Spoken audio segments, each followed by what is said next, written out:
Nous pensons qu'il est préférable que tu ne viennes pas à la célébration du 60e anniversaire de ton père cette année. Nous voulons une réunion tranquille et paisible avec Emma et sa famille. Tu comprends, n'est-ce pas? Le message de ma mère brillait sur l'écran de mon téléphone, chaque mot un nouveau coup de poing dans l'estomac.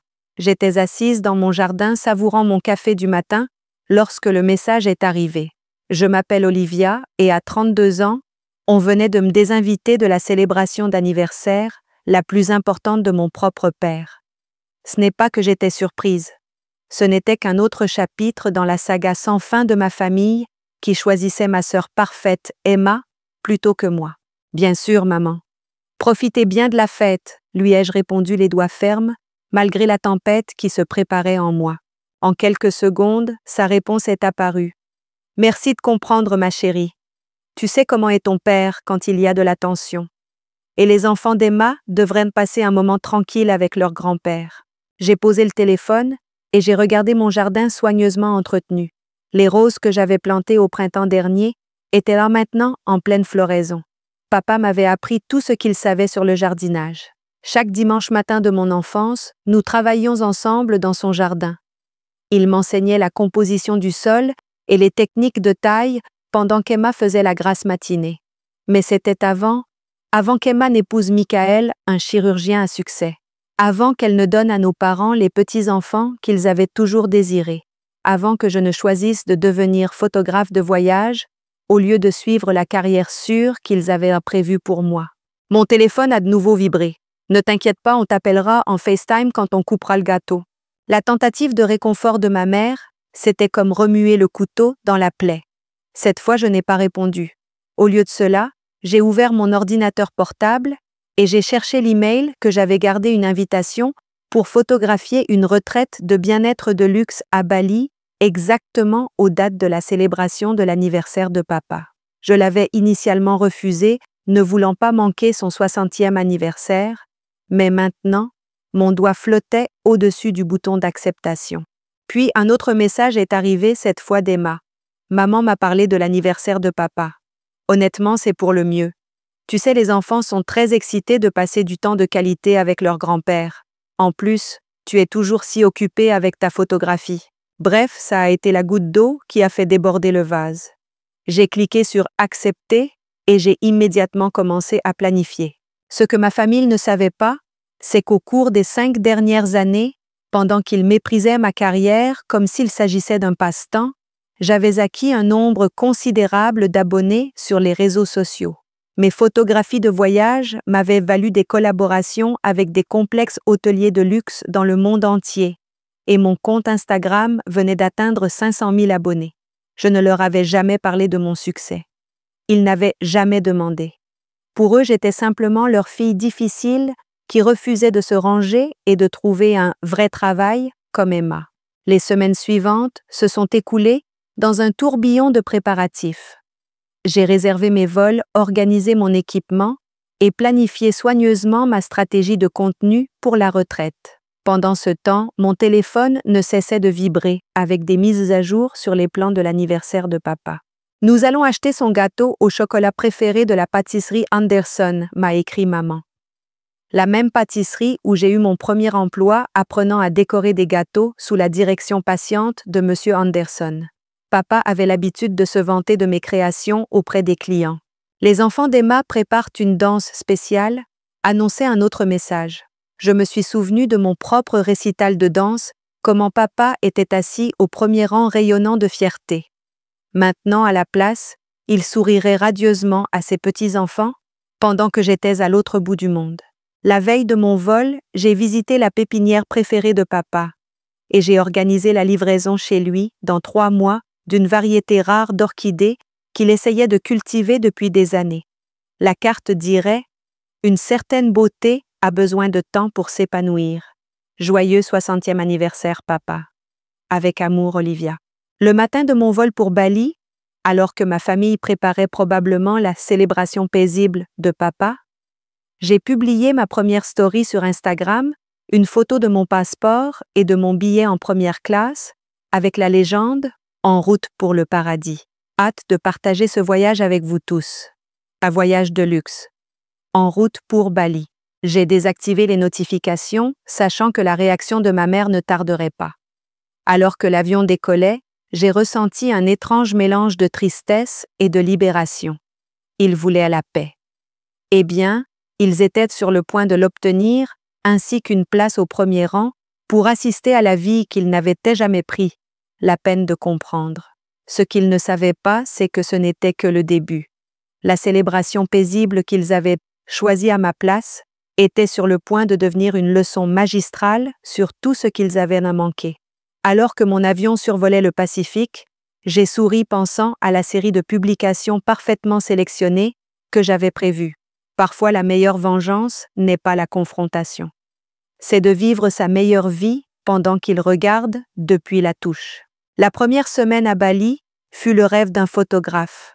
La retraite de bien-être de luxe était nichée dans les collines d'Ubud, entourée de rizières, en terrasses émeraudes et de temples anciens.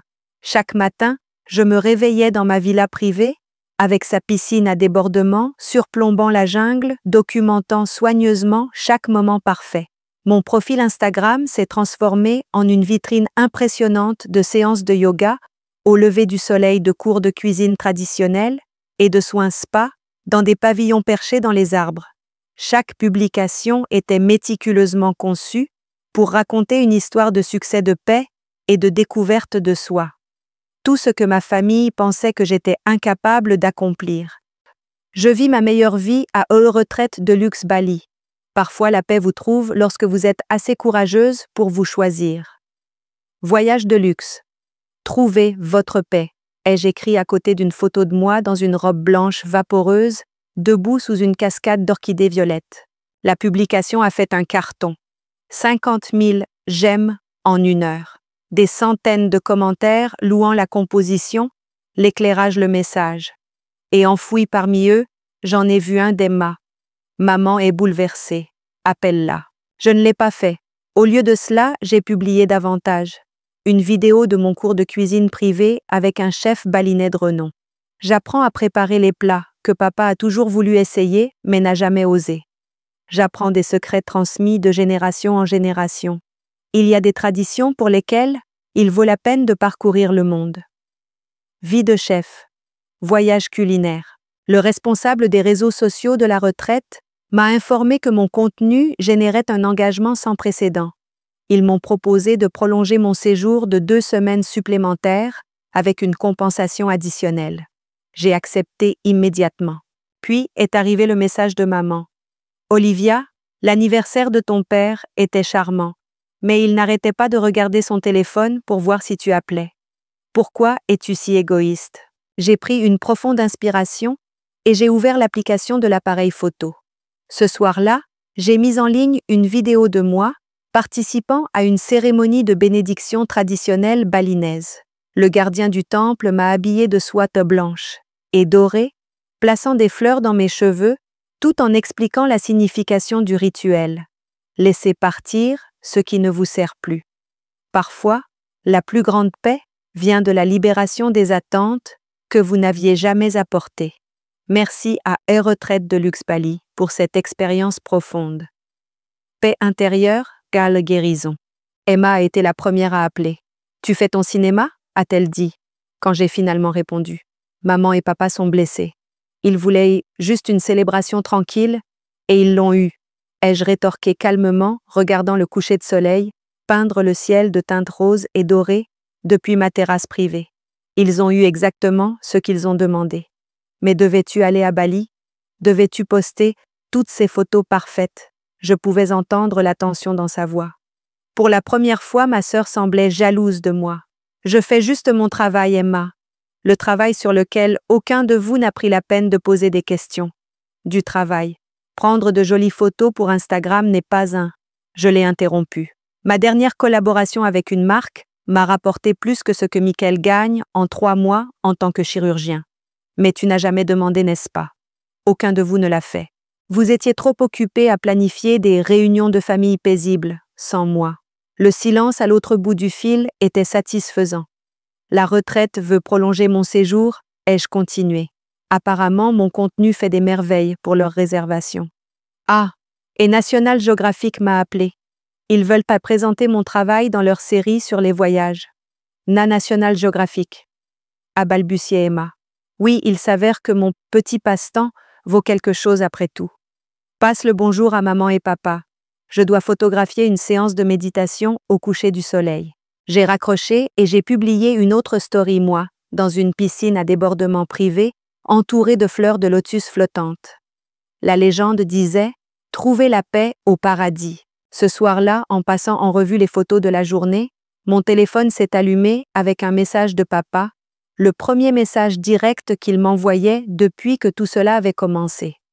La maison semble vide, sans ton énergie.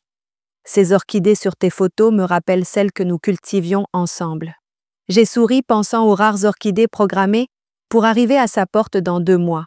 Parfois le silence en dit plus que les mots, et parfois la meilleure réponse à l'exclusion est de créer quelque chose de si beau qu'ils ne peuvent pas détourner le regard. Le personnel de la retraite m'avait organisé un dîner spécial, une table privée dans une cabane en bambou dans un arbre surplombant les lumières scintillantes d'Ubud. Assise là, goûtant des plats qui feraient aussi illuminer les yeux de papa, je me suis rendu compte que cet exil paisible m'avait apporté quelque chose d'inattendu, la confiance nécessaire pour cesser enfin de chercher leur approbation. J'ai pris mon téléphone et j'ai publié une dernière photo de la journée, une seule orchidée captant les derniers rayons de soleil.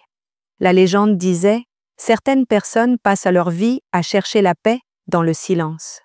D'autres la trouvent dans le courage de s'épanouir malgré tout. » Trouvez votre chemin. Mon compteur de notifications a explosé, mais pour une fois, je n'ai pas vérifié si certaines venaient de ma famille. Leur paix m'avait conduite à trouver la mienne, et elle était plus belle qu'ils n'auraient pu l'imaginer. 3 mois passèrent, comme dans un rêve. La prolongation de 2 semaines à la retraite de Bali s'est transformée en une série de collaborations avec des complexes hôteliers de luxe dans toute l'Asie du Sud-Est. Chaque destination a apporté de nouvelles opportunités et mon nombre d'abonnés sur Instagram a doublé. Je ne prenais plus seulement de jolies photos. Je construisais un empire. Puis est arrivé le matin que j'attendais. Mon téléphone a vibré avec un message de papa. Une orchidée est arrivée aujourd'hui, la variété exacte que j'ai essayé de cultiver pendant des années. La carte dit qu'elle est de toi. J'étais assise dans ma suite à Singapour, passant en revue les contrats de mon prochain livre de photographie lorsque son message est arrivé. J'ai souri, imaginant son visage en la voyant. « Tu l'as aimée », lui ai-je répondu. « Elle est parfaite. » « Mais Olivia, pourquoi ne nous as-tu rien dit de tout ça ?» Avant que je puisse répondre, maman a appelé. Pour la première fois depuis des mois, j'ai répondu. « La maison est remplie de photos de tes voyages », a-t-elle dit la voix faible. « Ton père les a imprimées de ton Instagram. Il a suivi ton voyage tout ce temps, apprenant à utiliser les réseaux sociaux, juste pour voir ce que tu faisais. » J'ai retenu ma respiration attendant. L'orchidée, il a pleuré quand elle est arrivée. Il a dit que ça lui rappelait tous les dimanches que vous passiez ensemble dans le jardin. Elle a fait une pause. Nous avons fait une terrible erreur, n'est-ce pas? Vous vouliez la paix, ai-je rétorqué doucement. Je vous l'ai donnée. Non, a-t-elle contredit. Nous voulions le contrôle déguisé en paix. Et dans le processus, nous avons manqué de voir la personne incroyable que tu es devenue. Juste à ce moment-là, mon email a sonné une autre offre de collaboration, cette fois d'un magazine de voyage de luxe. Ils voulaient que je sois la commissaire de leur édition annuelle « Paix et luxe ». L'ironie ne m'a pas échappé. National Geographic va publier mon travail le mois prochain, lui ai-je dit. Et je vais publier un livre avec mes photographies. Je vous l'aurais dit avant, mais vous n'avez jamais semblé intéressé. Le silence, à l'autre bout du fil, disait tout. Nous organisons un dîner de famille ce dimanche, a-t-elle finalement dit. S'il te plaît, rentre à la maison. Pas de célébration paisible ou de réunions exclusives. Juste nous essayant de faire mieux. J'ai regardé mon calendrier, les vols prévus, les séances photos et les réunions qui remplissaient chaque journée. Le succès m'avait apporté sa propre forme de paix, mais quelque chose manquait encore. Je serai là, ai-je dit. Mais à une condition, j'apporterai mon appareil photo, et vous devrez tous me laisser raconter notre histoire à ma manière. Ce dimanche-là, je suis entrée dans la maison de mes parents pour la première fois depuis des mois. Les murs étaient couverts de mes photos. Des levées de soleil à Bali, des temples en Thaïlande, des lumières de la ville à Singapour. Papa les avait organisées chronologiquement, créant une chronologie de mon voyage. Emma était là avec sa famille, l'air légèrement mal à l'aise. Ses enfants ont couru pour me serrer dans leurs bras, posant avec enthousiasme des questions sur mes aventures. Michael, étonnamment, voulait en savoir plus sur mes techniques de photographie. Ton travail est incroyable, a-t-il admis. Je suis ton Instagram depuis cette première publication de Bali. Les enfants n'arrêtent pas de demander quand ils pourront rendre visite à tante Olivia dans tous ces endroits incroyables. Papa m'a emmené dans son jardin, où l'orchidée que je lui avais envoyée s'épanouissait magnifiquement. Je regarde tes vidéos chaque matin avec mon café, a-t-il avoué. Tu as vu plus du monde que je n'ai jamais osé en rêver. Et la façon dont tu le captures, tu rends la paix magnifique. J'ai sorti mon appareil photo, non pas pour Instagram ou pour le travail, mais pour nous. J'ai photographié papa avec son orchidée, maman préparant le dîner, Emma montrant à ses enfants mes photographies de voyage. Pour la première fois, je documentais notre histoire familiale avec le même soin que je consacrais au complexe hôtelier de luxe et aux paysages étrangers. Pendant le dîner, ils ont posé de vraies questions sur mon travail, mes voyages, ma vie. Emma a admis qu'elle avait été jalouse de ma liberté piégée dans la vie parfaite qu'elle pensait devoir vouloir. Maman m'a montré le classeur avec les coupures de presse sur moi qu'elle avait collectionnées. « Nous sommes si fiers de toi », a-t-elle dit les larmes aux yeux. « Je suis désolée qu'il ait fallu que tu partes à l'autre bout du monde pour que nous puissions le voir. » Plus tard ce soir-là, j'ai publié une dernière photo. Ma famille réunie dans le jardin de papa avec l'orchidée fleurissant parmi nous. Tous riant à une blague oubliée. La légende disait « Parfois il faut parcourir le monde pour trouver le chemin de la maison. » Et parfois, la paix ne réside pas dans le silence. Elle consiste à être enfin entendue. Réunion de famille. La boucle est bouclée. La publication est devenue virale, mais pour une fois, je me fichais des j'aime ou des commentaires. J'avais trouvé quelque chose de mieux que le succès sur les réseaux sociaux. J'avais retrouvé le chemin de ma famille selon mes propres termes. En rentrant chez moi ce soir-là, l'appareil photo rempli de photos de famille et le cœur plus plein qu'il ne l'avait été depuis des mois, j'ai réalisé que la paix que mes parents avaient voulu n'était pas ce dont aucun de nous n'avait besoin. La vraie paix venait de l'acceptation de la compréhension, du fait de laisser chaque personne s'épanouir à sa manière. Mon téléphone a vibré avec un message de groupe de papa. Dimanche prochain, même heure, apporte ton appareil photo. Nous avons des années d'histoire à capturer. J'ai souri. Parfois, la meilleure vengeance n'est pas la vengeance du tout. C'est de leur montrer exactement ce qu'ils ont failli perdre et de leur donner ensuite une chance de faire mieux. L'orchidée a continué à fleurir dans le jardin de papa, un magnifique rappel qu'il y a des choses qui valent la peine d'attendre.